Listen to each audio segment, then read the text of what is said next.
संध्याकाळची दिवाबत्ती करून जातात रमेश. मी पण आल्यावरती अगरबत्ती लावत असतो, पण आता नवनाथाची पोथी वाचतो ना तर तोच लावून जातो, त्यामुळे आम्ही काय लावत नाही कोणीच. तर आता मी आलो, एक्सरसाइज वगैरे करायला जायचंय. लिंबू पाणी प्यायचं मस्तपैकी आणि कणखर एक्सरसाइज करायची, कणखर खायचं संध्याकाळी. पण आता मस्त पाणी पिऊन निघूया ग्राउंडकडे. निंबू पाणी निंबू पाणी निंबू पाणी रस प्यायले म्हटलं माय. पण हो, इथे ना भरपूर साहित्य ठेवलेलं होतं, नारळ वगैरे वगैरे सगळं. लिंब एवढे आणलेले बरं का गावाकडनं, आणि फक्त मीच निंबू पाणी पितो, बाकीचे होतानी वापरतात सगळे. निंबू पाणी पिऊन जाऊया. बाहेरचं वातावरण अचानक बदललंय. आभाळ आलेलं होतं आणि आता मस्त लालसर झालंय सगळं. सूर्य मावळतीला आल्यावरती ना असलंच वातावरण होऊन जातं. भारी वातावरण झालंय. ऑफिसवरून यायला तब्बल अर्धा तास वेळ झालेला आहे, कारण मी 6:15 वाजेपर्यंत येत असतो आणि आज 6:45 वाजले. त्याचं कारण असं की चाकणमध्ये खूप ट्रॅफिक लागली, त्यामुळे खूप उशीर झाला. आणि उशीर आल्यानंतर पुढलं शेड्यूल जे आहे माझं ते पण बिघडून जातं, कारण मला 7 वाजेपर्यंत एक्सरसाइज करायला ग्राउंडवर पाहिजे असतो. आता 7:30 वाजले, म्हणजे अर्धा तास पुढे सगळं शेड्यूल जातं. आणि संध्याकाळी परत मग थोडंसं काम करून झोपावं लागतं वगैरे लवकर, कारण सकाळी लवकर उठायचं. मग ते पण थोडंसं अर्धा तास लेट झोपी जावं लागतं, कारण सगळे कामं कंप्लीट करूनच सगळं करायचं. कारण कामच स्किप नाही करायचे, कारण त्यांनीच आपल्याला इम्प्रूव्हमेंट मिळणार. त्यामुळे आता हे बघा, शूज वगैरे घातलंय आणि आता निघलोय. आणि जेवढं लवकरात लवकर ग्राउंडवर जाता येईल तेवढा टाइम कव्हर होईल. तर अर्ध्या तासाचा गॅप आहे, तो पूर्ण करायचा आपल्याला, लवकरात लवकर काम वगैरे करू असं. तर तुम्हाला माझ्या कालच्या ब्लॉगला ना चांगले व्ह्यू आले बरं का, तर धन्यवाद तुमचे सगळ्यांचे.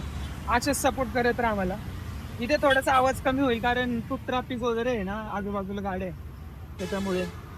पाहिलं मला ह्या सगळ्यांकडे बघून आहे ना खूप छान वाटतं, नाही का.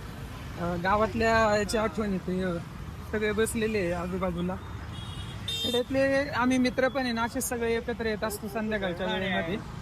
तर यांना बघून मला तेच आमच्या गावातल्या मित्रांची आठवण येते. मस्त बसतात गप्पा मारत, दिवसभरातल्या गप्पा येतात, न्यूज वगैरे काय चालू आहे, लाईव्ह अपडेट वगैरे सगळं इथूनच मिळतं. मला ना बऱ्याच वेळा असं वाटतं बरं का, की नोकरी सोडून आपण एखादा छोटासा का होईना बिझनेस स्टार्ट करावा.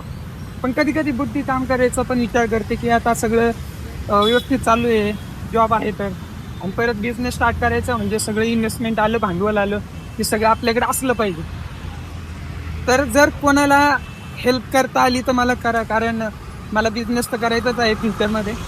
पण जर कोणाला आयडिया देता आल्या तर मला द्या प्लीज. तसं तर मी ज्यांचे बिझनेस आहे माझ्या मित्रांचे, त्यांना मी भेटत असतो आणि बिझनेस रिलेटेड विचारत असतो, कारण काहीतरी हेल्प होईल त्यांच्याकडून म्हणून. गणपती बाप्पा आलेत बरं का जवळ, आणि सजावटीचं सामान देखील व्यवसायकर्त्यांनी सुरू केलं. आता इथे ते गणपती पण ठेवतात, गणपती एकदा उत्सव चालू झाल्यानंतर. इथे आजूबाजूला हे सगळं आहे ना, जे आता इथं गाड्या आहे.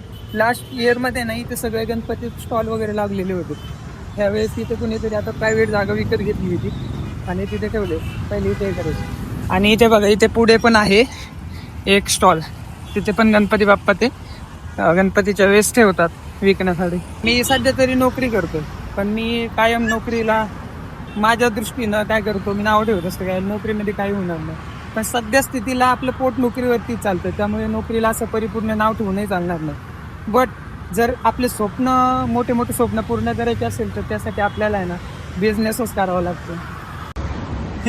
मित्रांनो, काय सांगू तुम्हाला, इतकं हसलोय. माणूस दारू पिल्यानंतर कोणत्या झोनमध्ये जातो काय समजतच नाही. आता इथे मागे ना 2 जण व्यक्ती बसलेले होते, दोघं पण फुल पिलेले, आणि मोठ्या मोठ्याने गप्पा चाललेल्या होत्या.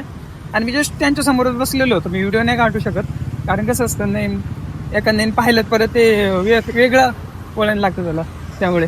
तर तो काय करत होता, एक व्यक्ती दुसऱ्या व्यक्तीचे पप्पे घेत होता, चुम्मा.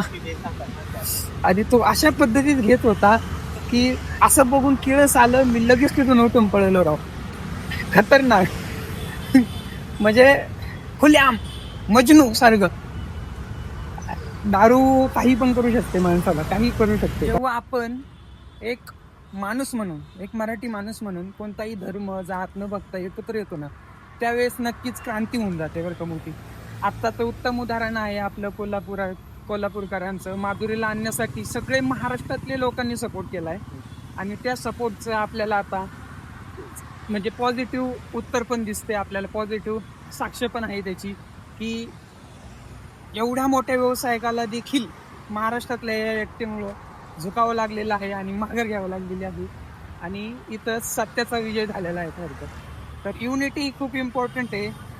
युनिटी जर आपण केली तर मोठ्यातली मोठी लढाई आपण जिंकू शकतो. याचं उत्तम उदाहरण कोल्हापूरकरांकडून आपल्याला पाहायला मिळालंय ना, की महाराष्ट्राने पण ते बघितलंय. मित्रांनो, इथे सर्व ज्येष्ठ नागरिक येऊन आपले ना आपला वेळ इथे घालवतात. आपले मनसोक्त गाणं इथे गातात, मनोरंजन करतात एकमेकाला आणि आपलं उरलेलं आयुष्य या सगळ्या आनंदाच्या प्रवाहामध्ये व्यक्त करतात. मित्रांनो, आपली एक्सरसाइज वगैरे करून झाली, तर आता निघतो रूमकडं आणि उद्याची तयारी करावी लागेल. तोपर्यंत तुम्ही आपला हा ब्लॉग पूर्ण बघून घ्या. लाईक करा, शेअर करा, सबस्क्राईब करा.